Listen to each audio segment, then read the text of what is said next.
ማዕድን ከፍተኛ ጠቀሜታ አለው። ኢትዮጵያ ውስጥ እንደ እርግማን ይቆጠር ነበረ። እንደ እርግማን የሚያስበውን እሳቤ ብሬክ አድርገነዋል። የለም አሁን እርግማን አይደለም።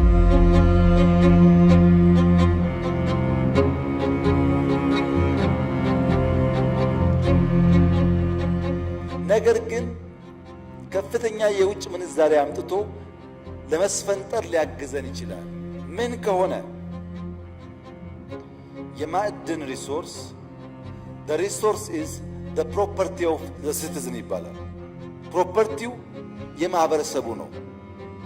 ማዕድን የሲቲዝኑ ሀብት ነው። ነገር ግን ማኔጅመንት ኦፍ the resource is the responsibility of the government ነው። ማዕድን የዜጎች ሀብት ነው። የሚያስተዳድረው ግን መንግስት ነው። ለምን? ማዕድን ዩኒቨርሳል አይደለም። ውስን አላቂ አንድም ማህበረሰብ የሚያስፈነጥር ስለሆነ የህዝብ ሀብት ነው። የሚያስተዳድረው መንግስት ነው። የሚያነቃቃው ግን ሁለንተናዊ የኢኮኖሚክ እድገትን ማረጋገጥ ነው። ለምሳሌ ጋዝ ለኢንዱስትሪ ፊውል ነው። ማንኛውም ኢንዱስትሪ እንደ ፊውል ይጠቀመዋል። ጋዝ ነው። ለሶይል ምግብ ነው፣ ማዳበሪያ ነው። ሶይልን አፈርን በጋዝ አማካኝነት ካልመገብከው ሶይል አንተን አይመግብህም። ትሩ ጋዝ ሶይልን ፊት ያደርጋለህ። ሶይል ደግሞ ፕሮዳክቲቪቲ ያሳድጉ አንተን ፊት ያደርጋል። የያዘ ሳይክል ነው። ሶስተኛ ለሃውስሆልድ ኢነርጂ ነው። ኮስት ኦፍ ሊቪንግ ይቀንሳል። ሎጂስቲክስ ይቀንሳል ዋጋ።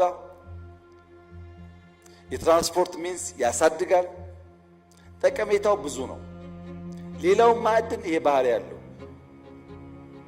ታዲያ ምን እናድርግ?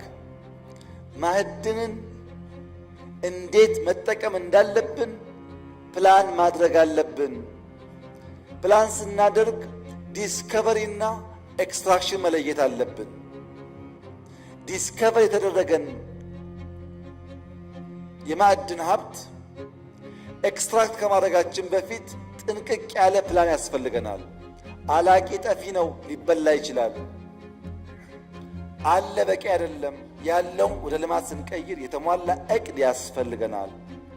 አንዳንዱ ሚኔራል በጊዜ ውስጥ ውድና ተፈላጊ ይሆናል። ለምሳሌ ሬር ሚኔራልስ የሚባሉት ሊቲየምን ብቻ ብንወስድ የዛሬ 15 ዓመት ሊቲየም ምንም አልነበረም። ምንም አፈር በሉት። ዛሬ ሊቲየም የሁሉ ኮምፒውተር የሁሉ ኢነርጂ አንቀሳቃሽ ኤሌመንት ስለሆነ በ15 ዓመት በከፍተኛ ፍጥነት ተፈላጊነትና ዋጋው እያደገ መጥቷል። አሁን የማናውቀው የሆነ ሚኔራል በሆነ ጊዜ እንደዛ ሊሆን ይችላል። ዛሬ አታውቀውም ማለት ነገ አይፈለግም ማለት አይደለም። ፕላኒንግ በጣም ክሪቲካል ነው ማለት ነው። ነገር ግን ይሄ ሴክተር ከሬጅ ይፈልጋል፣ ኢንዱራንስ ይፈልጋል። ሀብቱን ከመጠቀማችን በፊት ከፍተኛ ከሬጅ እና ኢንዱራንስ ከሌለ አስቸጋሪ ነው። እንደ ሌሎቹ ዘርፎች ቀላል አይደለም። ካፒታል ኢንቴንሲቭ ነው። ሃይ ሪስክ አለው። ኢንቨስት አድርገህ ላታገኝ ትችላለህ። ሀብትህን ሎንግ ጁር ነው። ዛሬ ኢንቨስት አድርገህ ነገ አታገኝም። ይህን ተገንዝቦ የሚያውቅ ሴክተሩ የገባው ሀብት ያለው እውቀት ያለው ውስን ሰው ነው። ያን ውስን ሰው ሄድ ሃንት ማድረግ ይፈልጋል። ዛሬ እኛ ኤንድ ዩዘር ነን፣ አናመርትም፣ ላይገባን ይችላል። ልጆቻችን ሲያመርቱ ግን ያ ሀብት በጣም ክሪቲካል ነው የሚሆነው። ለዚያ ነገ ፈጠራን እንደሚያበረታታ ትልቅ ግብአት እንደሆነ አስበን ነው በእቅድና በእውቀት መጠቀም ያለብን። ለምሳሌ ወርቅ እንውሰድ። ወርቅ በ2012 ኢትዮጵያ ኤክስፖርት ያደረገችው 28 ሚሊዮን ዶላር 28። ባለፈው ዓመት ኤክስፖርት ያደረገችው 3 ቢሊዮን ዶላር።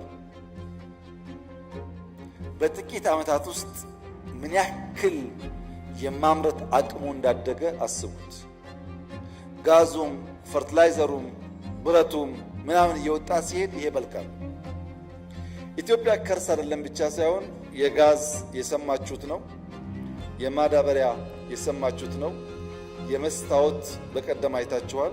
መስታወት ካስጀመረች፣ ማዳበሪያ ካመረተች፣ ለትራንስፖርት ጋዝ ካወጣች፣ ኢነርጂ ካመረተች ጌታ ነች ማለት ነው። ጌቶች የምትባል ሀገር